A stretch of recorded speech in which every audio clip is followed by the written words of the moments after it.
Last time I stopped somewhat abruptly, and there were some things which were not totally right, and I would just like to put them right now. The cases which we looked at was the hydrogen atom. And let me start with the drawings. We have the case L is equal to 0, and for that we have an effective potential that looks like this. And for L is equal to 1, we have an effective potential which looks like this. And for L is equal to 2, this term here is L times L plus 1 times h bar squared over 2m r squared. So all these functions, these are all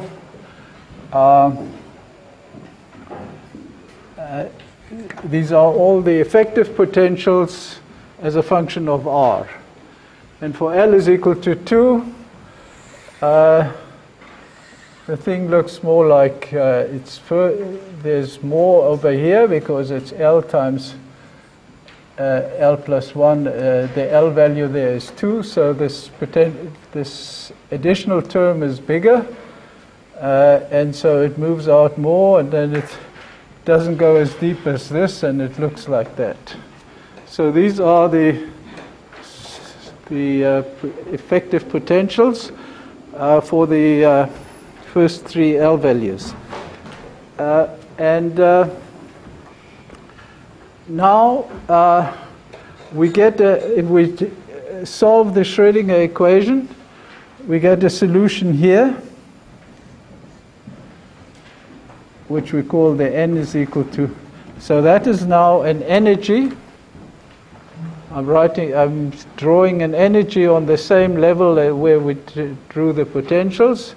This we've done a couple of times. So this is an energy there. And that is n is equal to 1. We call that n is equal to 1. And then we have a further energy with n is equal to 2. And here we have an energy also where n is equal to 2. And there we don't get a solution at this level. But for this energy, with n is equal to 3, we have a solution here, and we have one here, and we have one here. And so this is the pattern. And if we go to n is equal to 4, then it goes on like this, and there's another one here.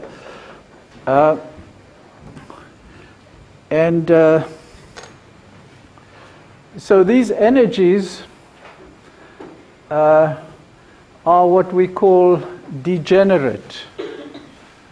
We say if you solve a problem in which the values of the energies of two different problems, or different equations you solve, and they give you the same value for the energy, then these are degenerate states. They are two different states. This and that are two different states. For instance, this one has L is equal to 1, and this has L is equal to 0. So they're different, but their energies are the same. So that's what we call degenerate energies. And here we have the degenerate energies for n is equal to 3. And then the first thing I would like to correct is I drew the diagrams for this wave function, and I drew it like this, which is actually the solution R times R. This is sometimes called U. U is equal to R times R. So it suppresses the value here. If you draw R itself, it runs like this. So this is a mistake which I made last time. I drew this as R, but this is not R. This is actually a big R times small r. That looks like this. And the nice thing about this is if you square it, it actually gives you, you see, because your volume element goes like r squared dr, so it actually weighs this in the right way, that the probability of finding an electron here is indeed very small, which is given better by this function than by that. Anyway, that was a mistake which I made. And then we look now at for n is equal to 2. Then these equations, basically all of them run in the same way. That you, for small r and for large r, I mean this actually goes down exponentially like this. For small r and for large r, they go to 0. But in between, this one has to be different from that because it has to be orthogonal. And so the polynomial which does that is one that looks like this. So it just goes through 0 once. That's this one. And then, so this is the n is equal to 2, and the n is equal to 3 does what? The next solution, can anybody draw it? Just roughly. What would it look like?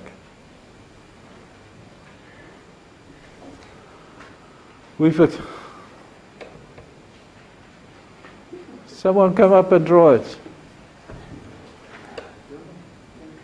Try.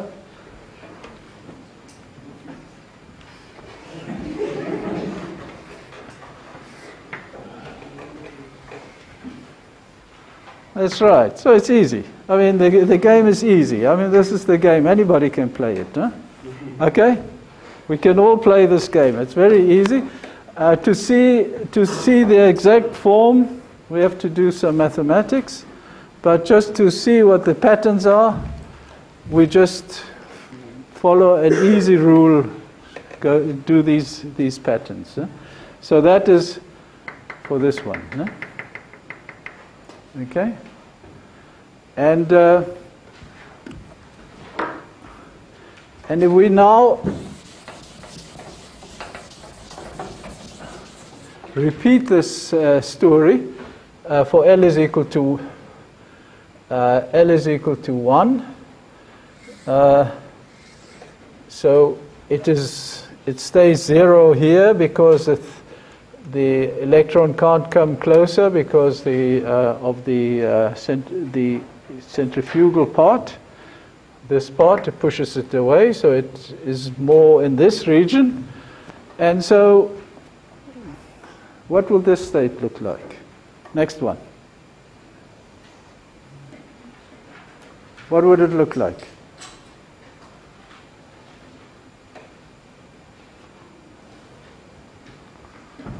You should know. You're a physicist.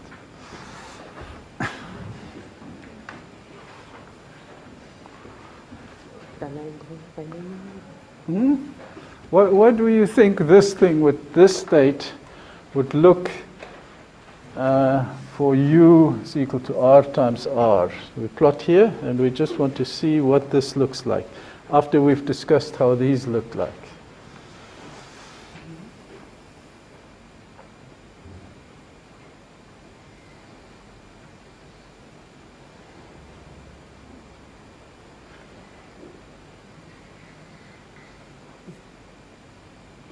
A 4. think you're thinking in the wrong direction. Okay, so let me help you. So something which sits here and is in its lowest state, what would it look like?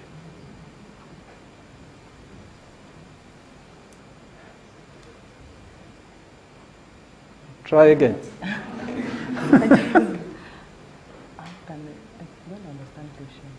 The question, I want you to just give me a sketch. What is this wave function? What does it look like? More or less. More or less. Not exactly, but more or less. What is the structure? Because energy is quite Yes? term of sign. Yeah. Its function is infinite function is this. And this sequence doesn't. Yeah, not all energy, not all states are the. Someone else, try.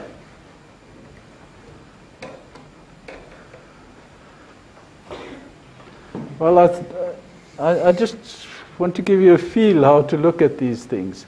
So obviously, at least for me it's obvious, and it must become obvious to you soon as well. This is the simplest possible form. And so it must be a form that looks like this.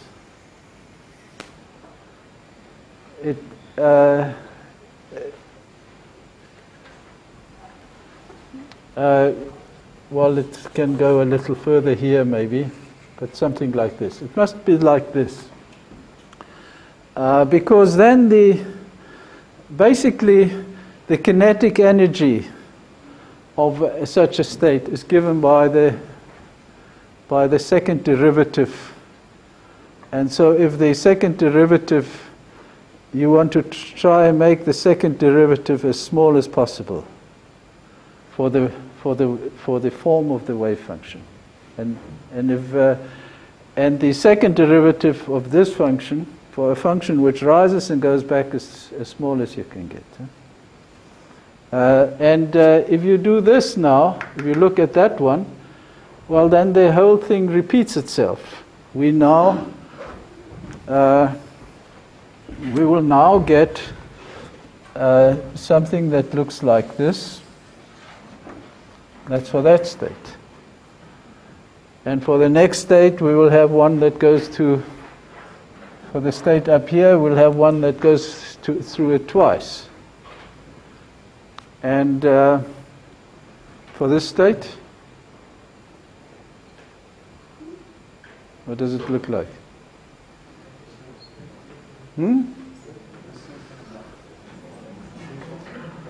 So this must be a one bump state, huh?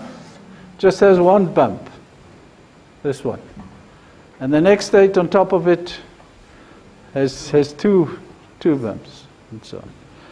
And so the somewhat strange thing in this whole matter is that this state here, the n is equal to 2 state, this is also an n is equal to 2 state, that this n is equal to 2 state looks totally different from that n is equal to 2 state. And nevertheless, and they satisfy different differential equations. This one satisfies a differential equation in which the potential looks like this, and that one satisfies a differential equation in which the potential looks like that. And nevertheless, the two energies are exactly equal. And that is a symmetry which we could not necessarily have predicted. But I can tell you that this is only true if the potential goes like 1 over r. If the potential goes anywhere different from that, say it goes like 1 over R1.1 or something like that, then you will find that this energy and that energy are not the same. So they are different. And so there's a symmetry in the problem for the 1 over R potential.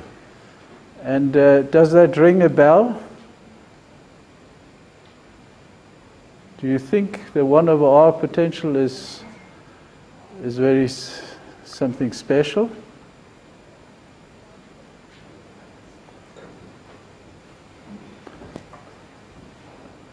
Has a certain specific symmetry to it?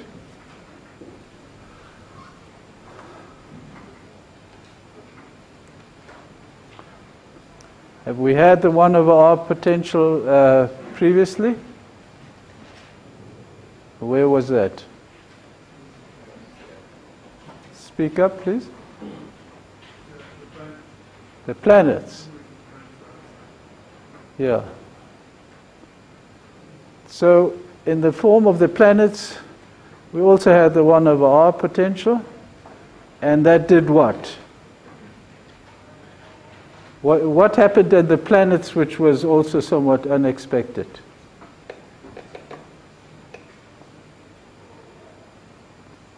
Do you remember? Yes? Laplace vector was conserved. The Laplace vector. The Laplace vector was conserved. So the planet moves in the same plane. It moves, all the planets move in the same plane in any case, but it does something else. It keeps the shape of the ellipse in a specific direction, which is true for our planets. And that's only for the true if we have a 1 over R potential.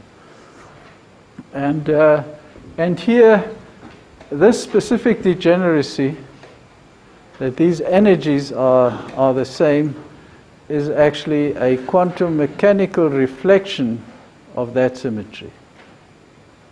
And this occurs quite often, that if you have a certain symmetry in classical physics, you can go and look for it in quantum physics. It won't be the same property. I mean, we're not talking here about ellipses at all. But the symmetry plays it out again in the quantum mechanical side. And there are other such symmetries. I hope this is clear to you. We use this for developing atomic structure. So why are we interested in our projects about atomic structure? Who needs to know about atomic structure, the energy levels of atoms and things like that?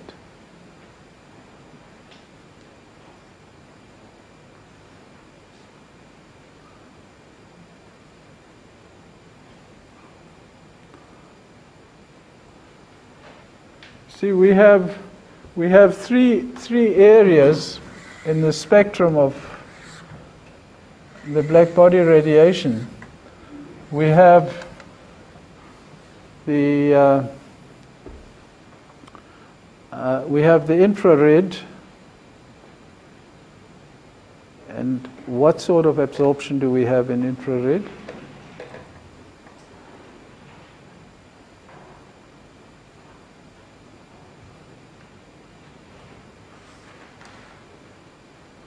I'm going to ask you these questions tomorrow when you present. What sort of absorption do we look at in the infrared? And what sort of absorption are we looking in the middle range? And what is in the very short wavelength? How does light get absorbed in the very short wavelengths?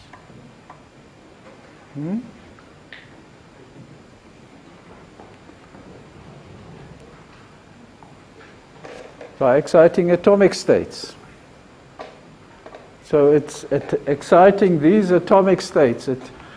Light comes in and hits one of these these electrons in an atomic state and goes up to a further level, and that is the absorption, and that happens in the very short wavelength or a high energy part. And then in the medium energy part, it is the vibrations of which do the absorption, and and there it's the rotational spectrum. So this is actually, for atoms and molecules, this is quite nicely divided up into regions. There's a region where the atomic structure is important. There's a region where the vibrations of molecules, these things don't vibrate. These things here are atoms.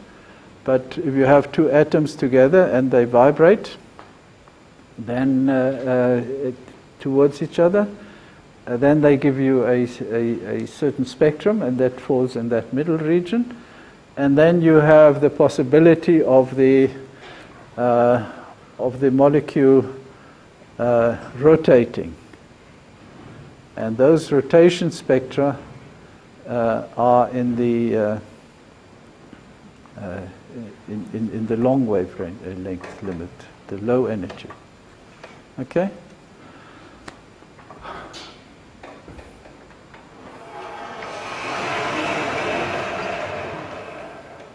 You are tired already.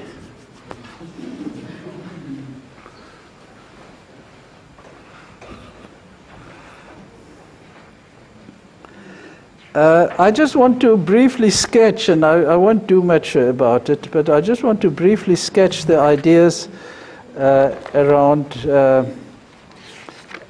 bands in.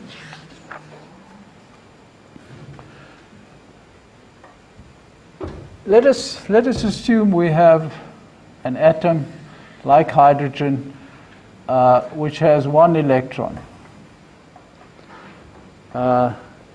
Well, the important thing for me at this stage is that there's a state of this atom. This one atom has a state, which is the lowest state, which we looked at the moment. And then it has an excited state, and it make a little more space. So it has a ground state, it has an excited state, it has another excited state, and so on. So this is the spectrum as we looked at for the atom. And now I bring a second atom close by.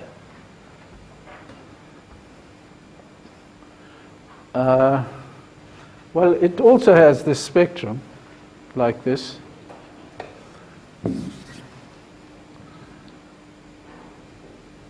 And very much the same. But now I bring them closer together, and now these two electrons start to feel each other, and they feel the nucleus of the other electron, and so on, and so there's a general reaction. And so what happens, instead of these two separate states which are at the same energy, I get actually two states which are close together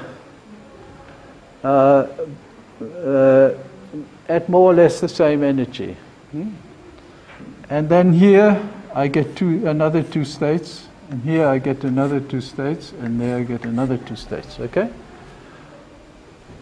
And now I put another one there, and I get three.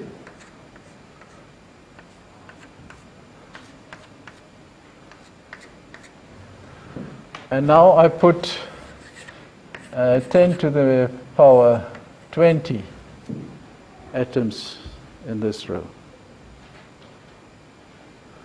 So I get 10 to the power 20 lines here.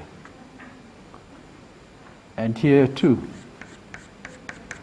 and so on. And so this thing I call a band. They are so close together to fit in there, they're so close together that I can't count them. They are basically a continuous spectrum. And I get another band here, and I get another band here, and another band there. Now the first important thing to note is that this band is in some way related to the original atomic states. These will be close to the original atomic states. They may be shifted and things like that, but they will be like, I would be able to say that is the band which comes from these atomic states, and that's the band that comes from these atomic states. And so if one develops this further,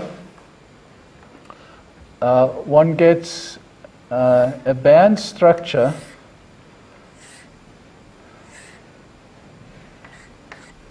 these are states where these are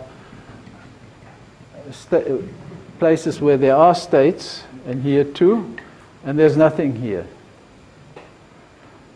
And so if we have a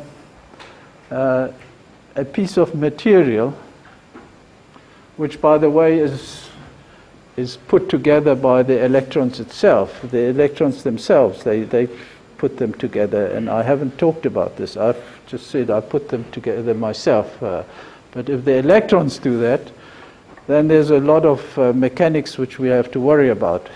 But we don't do that at the moment. We just say there's this band and there's that band. And now if this band is partially filled, you see with each of these atoms there were electrons coming with them, and depending on what structures I was looking at, this band can be partially filled or it can be empty. We call this band a conduction band, the conduction band. And if it is partly filled, then we have, what happens then if that is partially filled? Well, this is the valence band here, and that's the conduction band. So I'm just picking out two of these, and they're further one down there and the others up further that, but I'm just worried about these because this is full of all the states which it has are filled, and here we have quite an, say it's half full. The conduction band is half full. So what?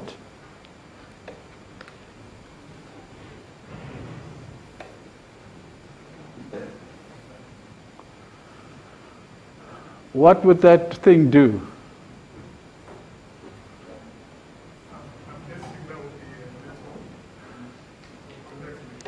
Yes. So you're guessing right. So that is the typical structure of a metal. A metal looks like this. It has these bands, and it has some electrons up here, quite a lot of them. We're talking about millions and millions of electrons in that band, because in total we're talking about, say, 10 to the 20, or sometimes it's even much higher than that. And now you put in you put in a potential across this. You put a positive line here, and that over the metal you put a potential, and then the electrons can run towards the the positive plate. And so in that way the conduction happens. Huh? Okay? And so we now know what is a conductor. So now assume there's nothing up here. It's this is filled to the top, and there are hardly any electrons here. So what do we have?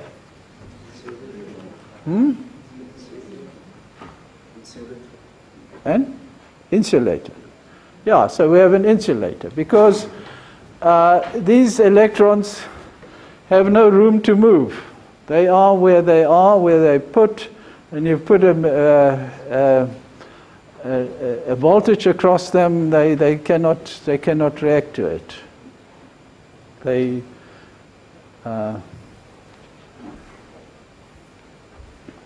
stay where they are. So there's no current. So we have a conductor and we have an insulator. And now sometimes these bands are fairly close to each other.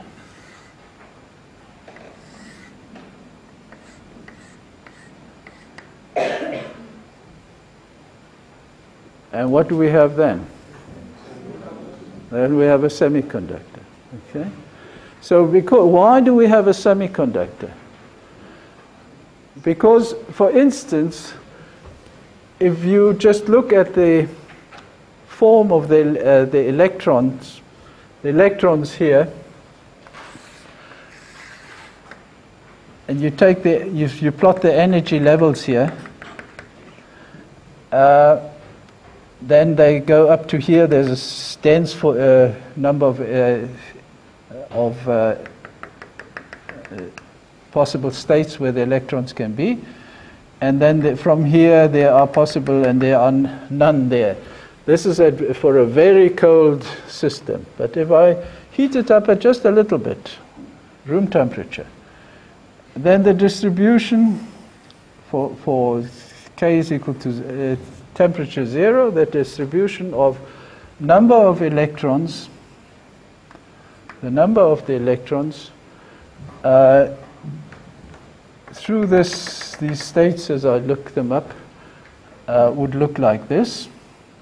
And I'm doing a one-dimensional problem, and you all know that solids, conductors, and things are three-dimensional things. So we can talk a little about that. But I'm idealizing this towards a one-dimensional problem.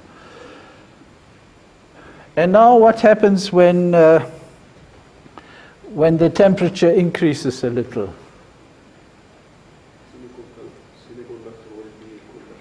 Will become a conductor. So why? Be excited. Be excited. And how do I show it on my graph here?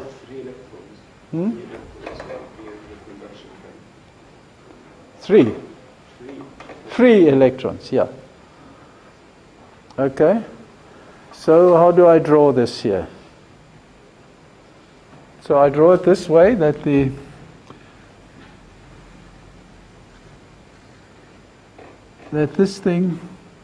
that some of the electrons, there will be the number of electrons here will be less than the allowed number 1, and some of these will in fact then be here. Okay? And so these can move. They can, because they are in a conduction band. They can move. And so the way how much this semiconductor actually will conduct will depend on the temperature. If it's very cold, it won't conduct, or if it's and if I heat it up, it will start conducting. I can draw this in a different way and use a different language. And I say what happens if I heat it, is that some of the electrons jump out from here and go and sit there. This one jumps there and this is there. And I call this a particle, an electron, and I call this a hole. There should actually have been an electron, but there isn't one because the temperature kicked it out. So I have a hole and an electron and a hole, which I create. And as I create more electrons and more holes, I get more and more conduction. If I do conduction, if I conduct, put a voltage across this, then what will happen? I put a positive voltage and a negative voltage on this thing, so what will happen? Electric current. So what, I have this one electron hole system. So what will happen with this one case?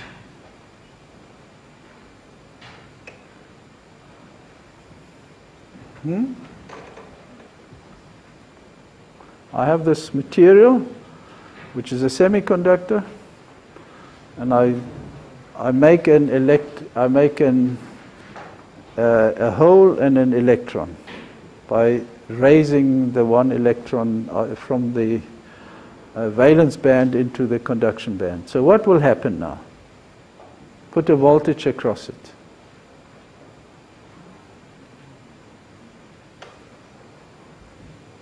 Take a guess if you don't know.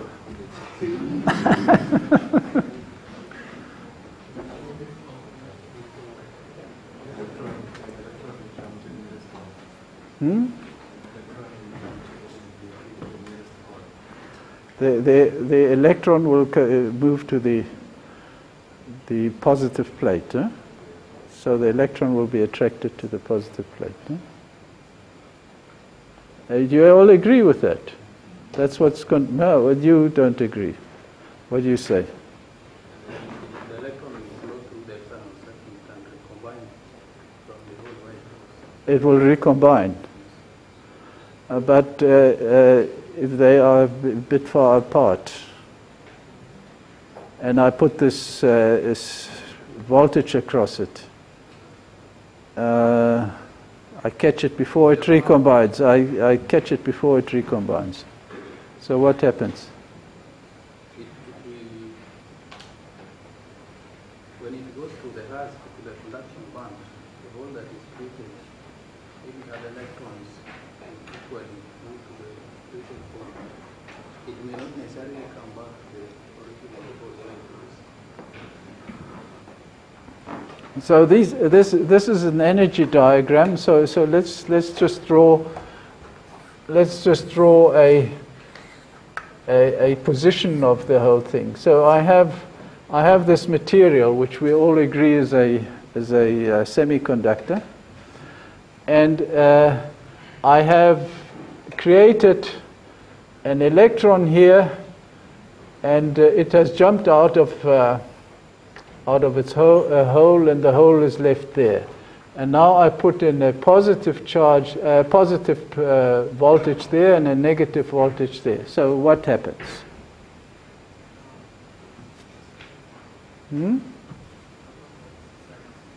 They go to opposite sides. Okay, so the electron goes there, and the hole goes there. Electron-hole generation. Electron-hole generation. Yes, we make an electron and a hole, and so we put this voltage across, and so it moves to these two sides. Okay, and now we have a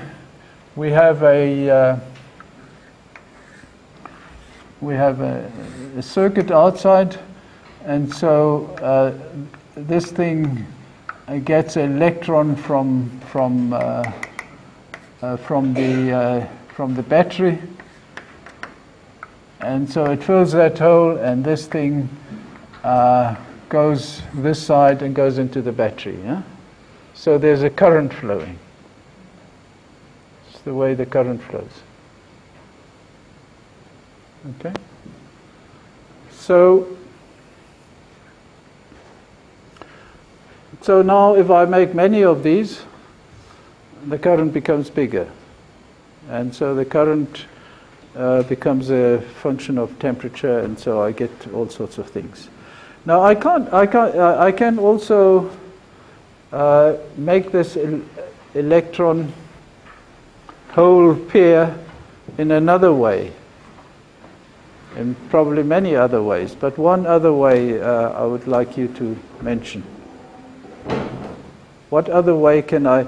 We said if we heat it, that's what will happen. No, let's keep it cool. And so how can I make that electron hole pair?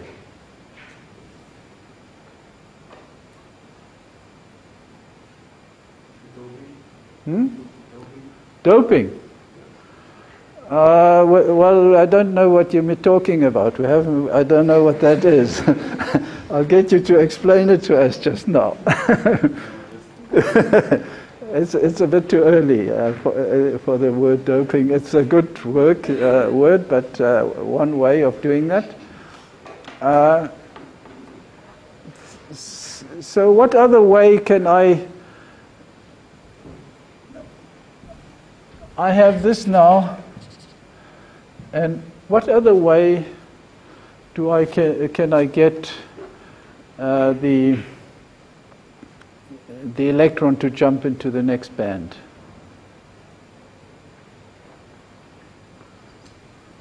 One which is fairly obvious for our current project.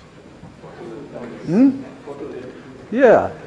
So remember, these are states, electron states, and the photoelectric effect. It goes on to a state.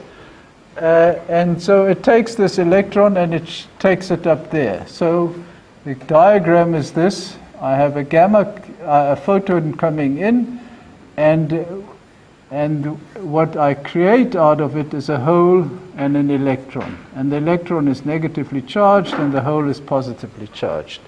So this is sort of the diagram which I draw.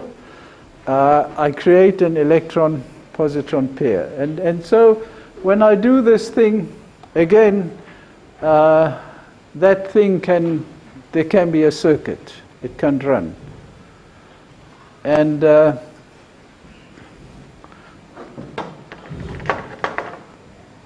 don't know whether I should discuss doping.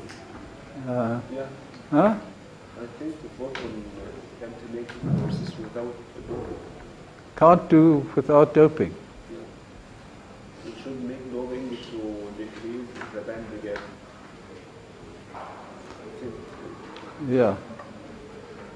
Yeah, but I think I already have lost quite a number of students.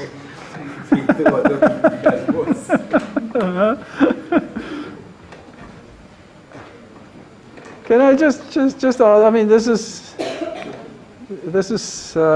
simple physics. Is it difficult for you, or so unknown that you never heard of it?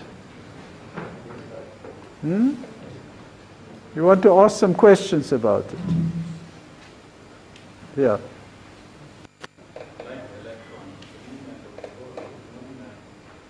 See? Oh yeah. Okay, that's a good question. Yeah, let's answer that question. So how does the hole move? So what is the hole?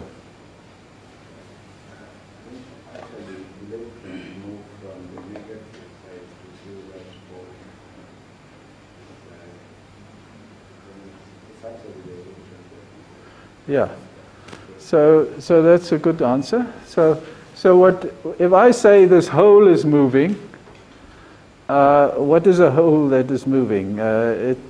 What actually happens is there is a hole, and now there's an electron that falls into the hole, but then it leaves a hole from where it came.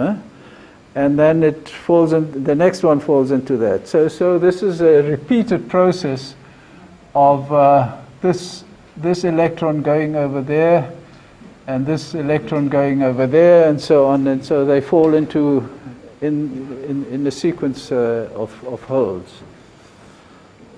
Okay? You wanted to say something? The same thing. Okay. So I think in the very simplest form, you have heard now what is band theory. Now, if you Google it and you look in books and so on, you will find a lot of things which are outside what we have spoken here. And so let me just very quickly, without going into details, tell you what else we have to do.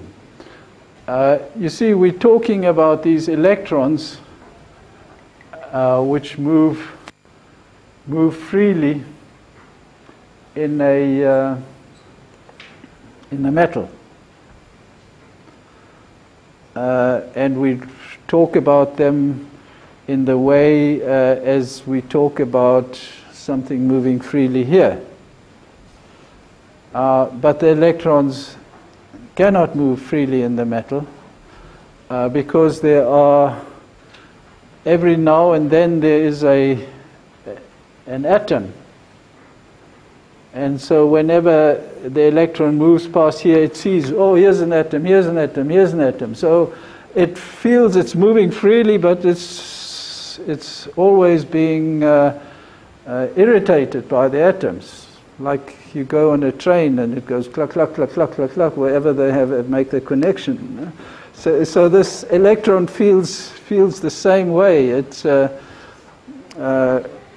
there is a structure beneath it. And so first of all, one has to include that structure, and those waves are called, the solution of that are called Bloch waves.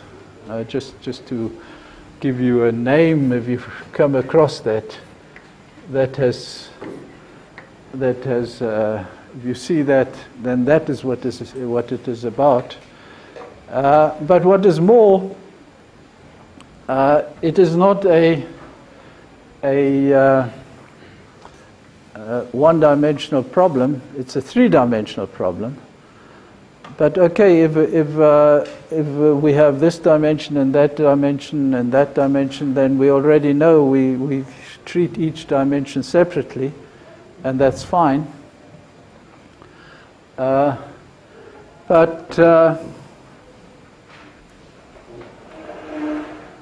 that would be true if the metal or the solid which we are looking at is arranged in that way, that the atoms are in a sequence this way and in a sequence that way and so on, and then we could do that. But that's not how they are arranged, because of the atomic structure. They are arranged into certain crystal forms. So you get different kinds of structures within the metal. And those you would then also have to take into account. And that, if you do all of that, that is quite a major problem, and most of it can only be done numerically. But what is important there is basically the group structure of the symmetry of the crystals which you have. So there's quite a bit of group theory which you can do in that, if you're interested in group theory, to understand the different structures. And so if you go and look about the conduction band and the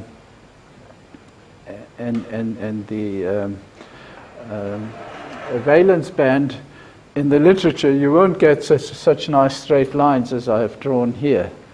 They will actually, as a function of K and so on, they will actually have all sorts of structures. And if you see those things, don't worry. It is just the next step of sophistication.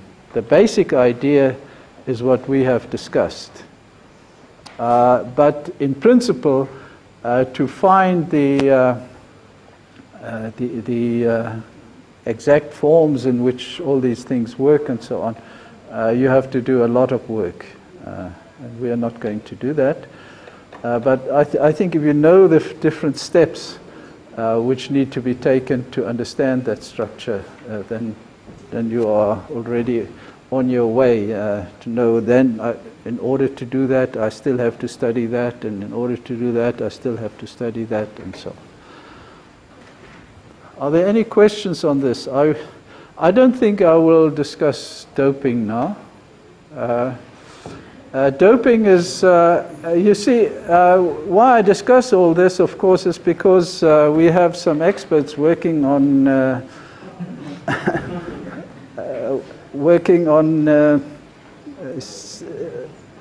photocells, photovoltaic cells. And two groups. And the photovoltaic cells are, in the simplest way of thinking about them, that's what they are. The only real additional aspect which comes in and which, as Ibrahim pointed out, are extremely important is that these are not all the same. Now and then I smuggle in another one. I put in another atom there. So and this is what we call doping. You put in a few. I mean, it's still a large number, but as a percentage, it's a few other materials into the crystal structure which you have, and these other materials have the property. You put in, there are two types which you put in. You put in one type has an extra electron, and the other type has one electron less than the main. And so that gives you the sort of the PN doping. And so you get you get in this picture you get other states with which you then work, and you put things in there and get them out and so on. And so it complicates the situation, but it is actually necessary to make to use these things for generating electricity out of semiconductors. So if a photovoltaic cell is such a semiconductor which has been doped with both. It's mainly, most of them are from silicon. All these states are silicon states. And then it is doped with something which has an electron more than silicon, and something else which has an electron less than silicon. And these two give the so-called PN junctions, which plays a very big role in semiconductor physics. Okay, is that all right? Before I stop, I would like to do one. Well, maybe we take some. Maybe we should take a break. Okay, I just want to I just talk briefly about something which I will call the hydrogen atom revisited. And I will just do it a little different, but very quickly, and just show you a few things which we have not discussed. So let's just do it. P squared over 2m minus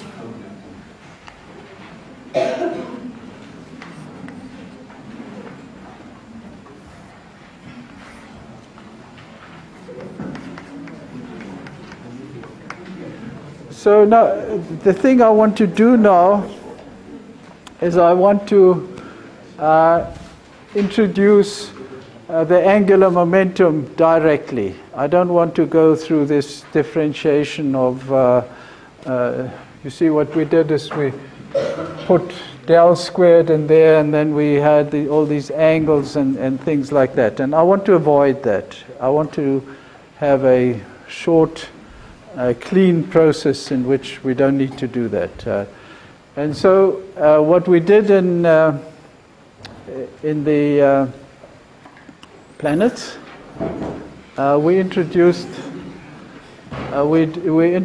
an angular momentum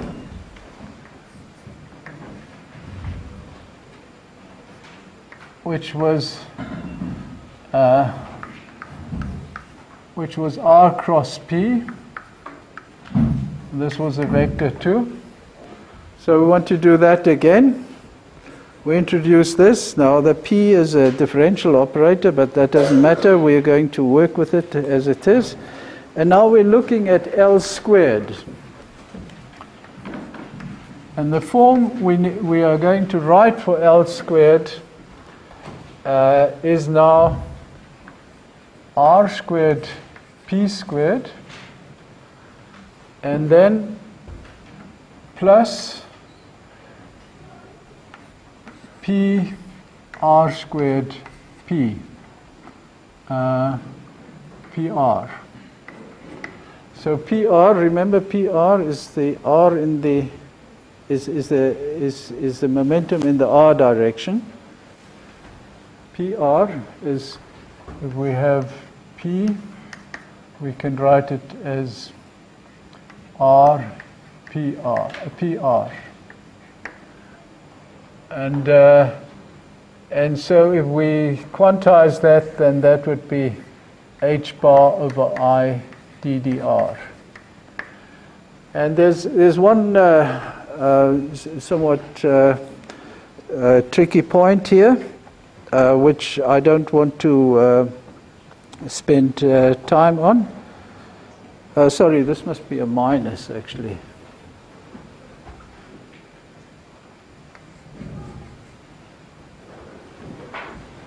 The way I have it here.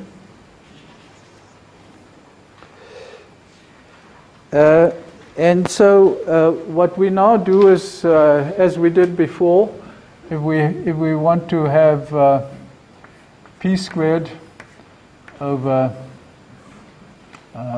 p squared, we write it as equal to 1 over r squared L squared plus 1 over r squared ddr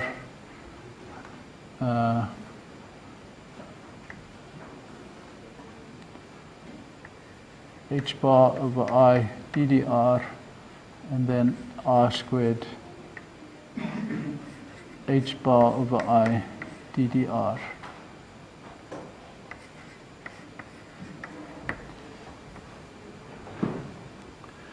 So we get immediately that there's an L squared which comes in here. So if we put it in here, we get minus h bar squared over 2m 1 over r squared ddr r squared ddr. That's a term we had before. One can actually write that in a simpler form, but I don't think I had prepared to do that for you, but you can look that up. I don't think we should spend time on that. and then it is plus L squared over 2mr squared, and then minus z e squared over r, and all of this goes onto a function psi, and that gives us e is this function psi again.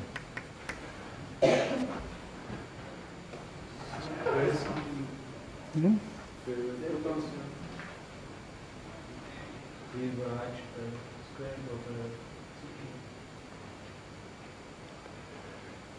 The potential.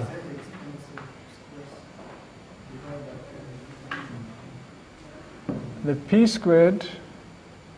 Oh, sorry, you want it this way, huh? Over that, and the 2m I put in here. Is that right now, huh? Is it correct? Thank you for that. Now the new thing I want to talk about is, instead of using this to generate the spherical harmonic functions, remember these things were L squared generated the spherical harmonic functions, and I just had to tell you all these things, and I don't think it came out so clearly. And so on. No? That's what we had put in here. Now what I want to do is I just want to look at the property of the angular momentum, because that is something special in quantum mechanics.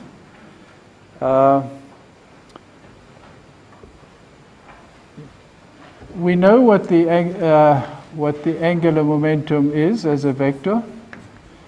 It is x, y, z, and then I write here x, y, z, and here I write px, py, pz. And so I can easily find out what is Lx. Lx is equal to y pz minus z py. Ly zpx minus xpz, and yz is equal to xpy minus ypx. Okay, now you know that x and px do not commute. This is IH bar. They do not commute. Question is, do Lx and Ly commute? No. Okay, so I don't think, I think the time is pressing a little. I won't give it to you for an exercise. If you write that, the commutator, it's quite simple to do that. It is, but you can try it out yourself. That's what you get. Yep.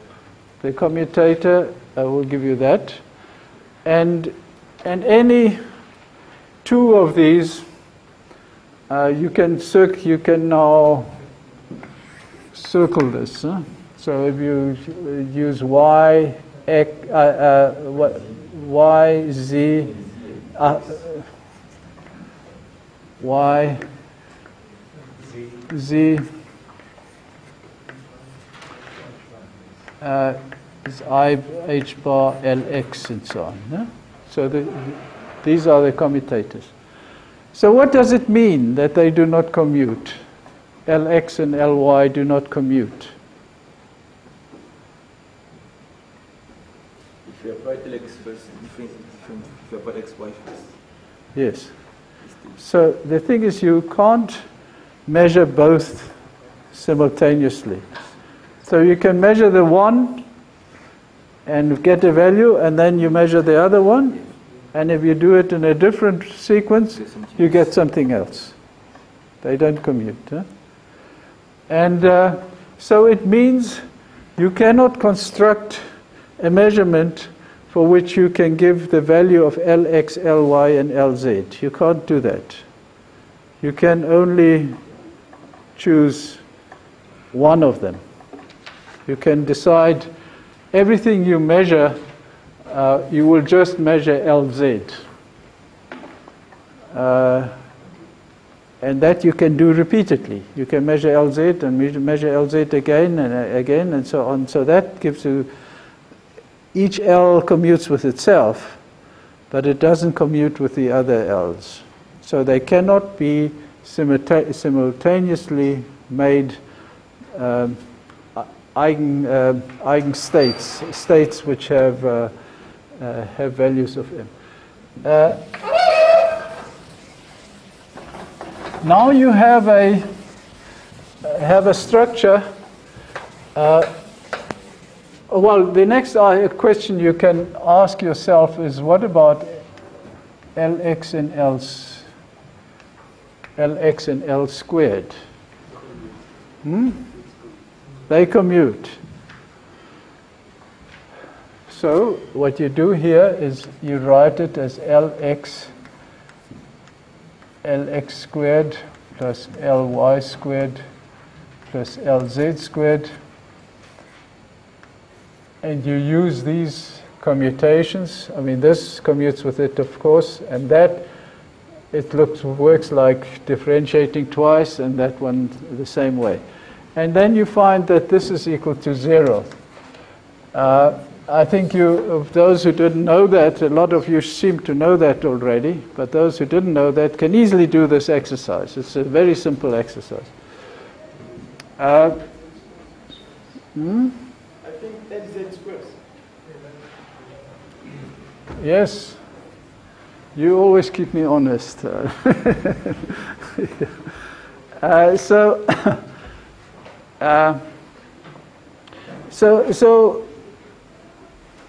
to conclude again physically, I realize that I can measure Lz and I can measure L squared. And then not the other L's. I wouldn't know what they are. So I can just measure these two. I could choose Lx if I wanted to, but I can choose only one, and traditionally one uses Lz. And so what I can do now is I can create an eigenstate which I have to write down two numbers, lambda and m, and it's an eigenstate of L squared, and so I write lambda, and just because I know L goes like H, I put in H bar squared there. It shouldn't disturb you, hopefully. And similarly, Lz lambda m, I will call m H bar lambda m. Okay?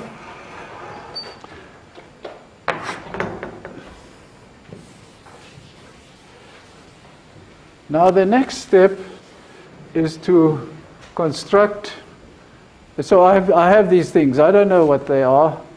I don't know what lambda is, and I don't know what m is.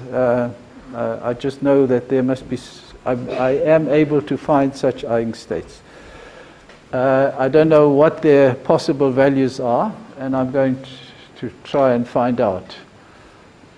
So the next step will be to define an operator which I call L plus, which is Lx plus I Ly, and another one which is L minus, which is Lx minus I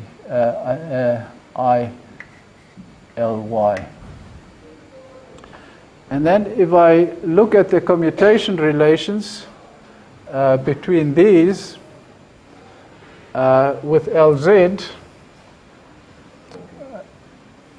so let's do that. Do they commute?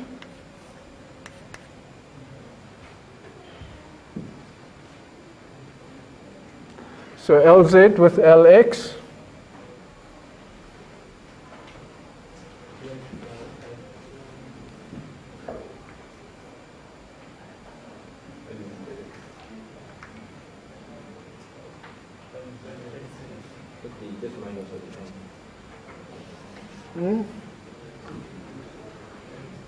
Lx, let me see, so Lz, Lx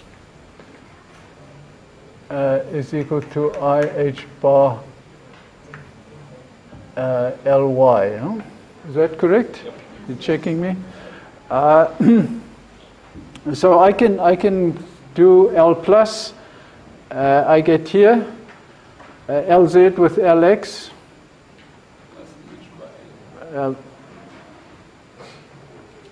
Lz with Lx is IH bar Ly, and Lz with that one minus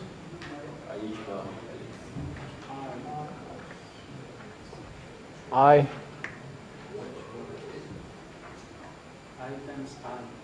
times I H bar. Huh? Yes, H bar.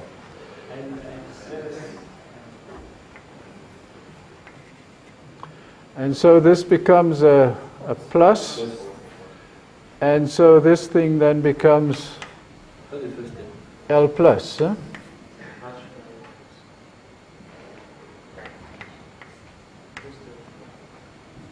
IH bar L plus.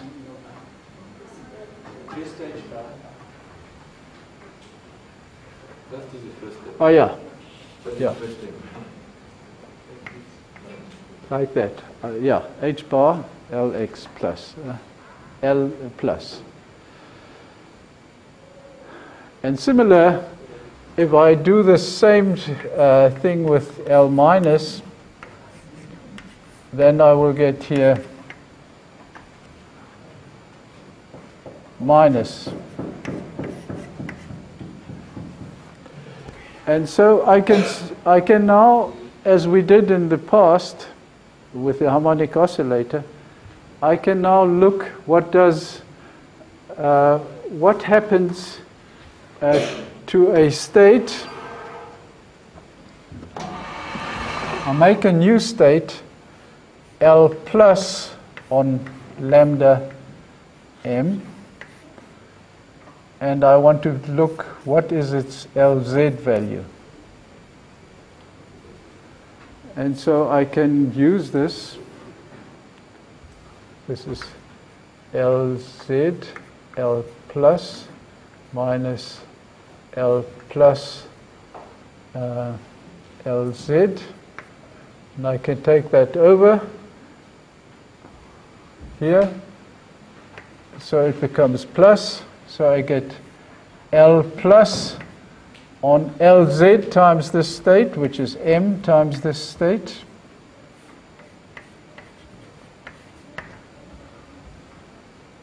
And I get H bar L plus sorry, yeah. I missed an I, an H somewhere here.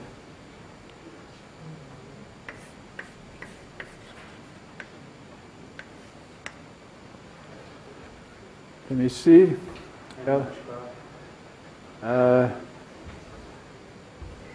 So there must be an H bar here, huh? And so what I get now is this state here.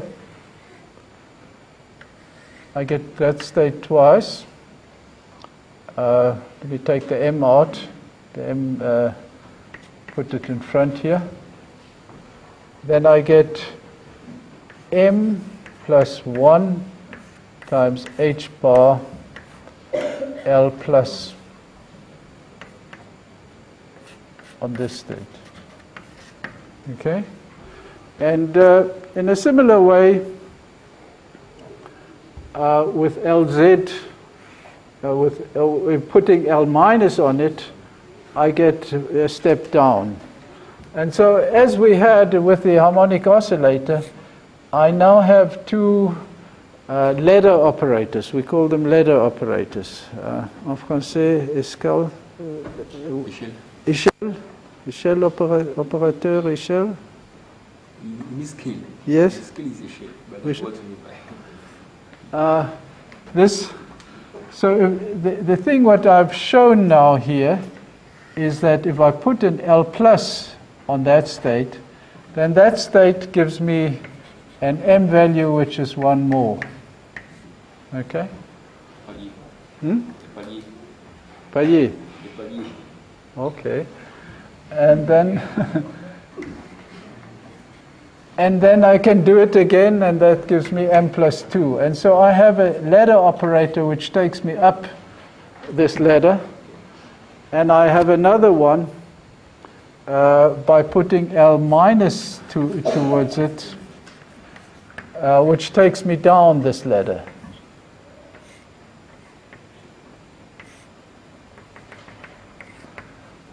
So this M minus 1, M minus 2, and so on. And from this, one can now argue. I actually want to stop because this tutor still wants to talk to you.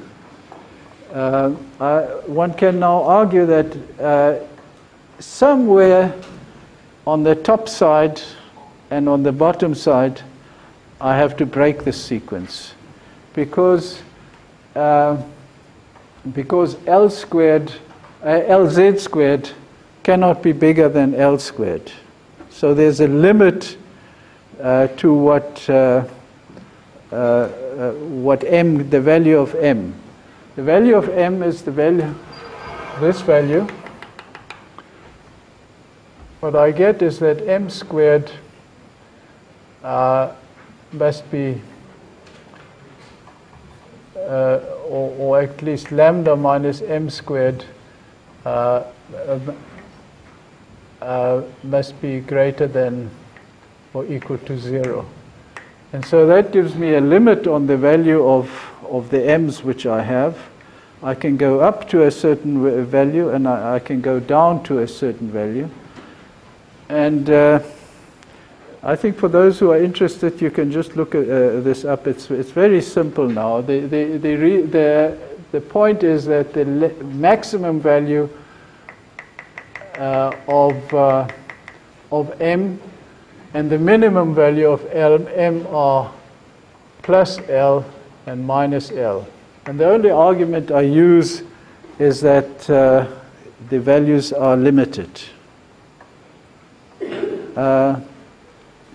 And so from that, and because I can walk from there to there in steps of 1,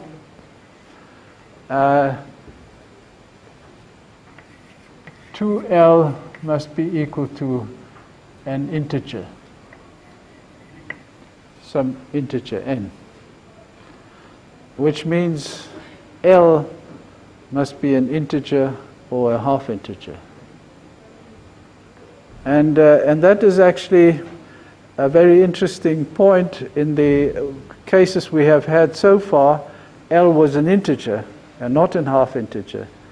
And this way of handling this symmetry actually brings the half integers in automatically. And they are the origin of the spins. And the reason why you don't get it with the angles, when you do this thing in terms of the theta and phi, is because you require that you are back to the point after 2 pi. And in the spin, you are only back after 4 pi to the same place. I think I want to stop now. You think you need some time to do? Yes, yes. So the tutors will now tell you something about the presentations. I'm not quite sure what we should do tomorrow. I actually think doesn't make sense to have a class. Maybe you can do last-minute things. I will definitely be here tomorrow, and I will be available to you for anybody who still has questions. And in other words, I will stop the course here.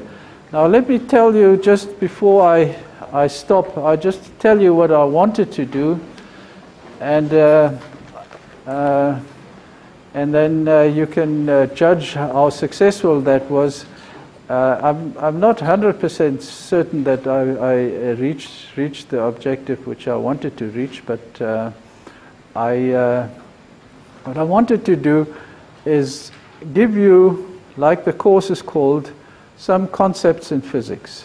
So if you read something about something in physics, you don't necessarily know it in detail, but you at least know, oh, this is quantum mechanics, this is this, and this comes from that, and so on. So that you have a way of relating to certain expressions and understanding what they mean, and also understanding whether they are simple or whether they are rather complicated, and so on. Like for instance, I just told you, but the band structures is not a simple thing. It's not so simple like black body radiation. We have actually done black body radiation. We know what it is like, and when you again hear about black body radiation, you better know what it is, and you know you can derive it from first principles. Other things are not that easy. They are much more complicated to do, but what I try to do is to give you an idea where they sit in the broader field of physics, and where to look for them. And I try to do that in keeping a continuous story, starting from classical mechanics, in which we did certain simple problems, but they were selected in a way so that we could benefit from the knowledge which we gained there in doing the quantum problems, which we then have done today and completed. And this is a very small part of what physics is. I mean, physics has many other parts, but this is a fairly core part. If any physicist should know almost everything I did, that you should know, and many other things. But that is, I think it's a very core part. There are other core parts, like I said. Robert will tell you about electromagnetic theory later in December, or is it December or January? Huh? And that is also a very. It also starts from a very simple basis, but it leads out to many different things. And understanding electromagnetic theory is extremely important And so is the statistical physics, which will also be taught later. You see, yeah, and he teaches a very nice course on that. And so these all linked to in these things. And physicists are fortunately, I would say, some may say unfortunately, but for me, fortunately, are required to know many things. They need to know something about this and something about this, because physical problems are problems with many different components. And I wish you well with your presentations. I was very impressed last night to see some of them. They looked very nice, and so we'll wait for tomorrow and Friday for them. Okay, thank you very much.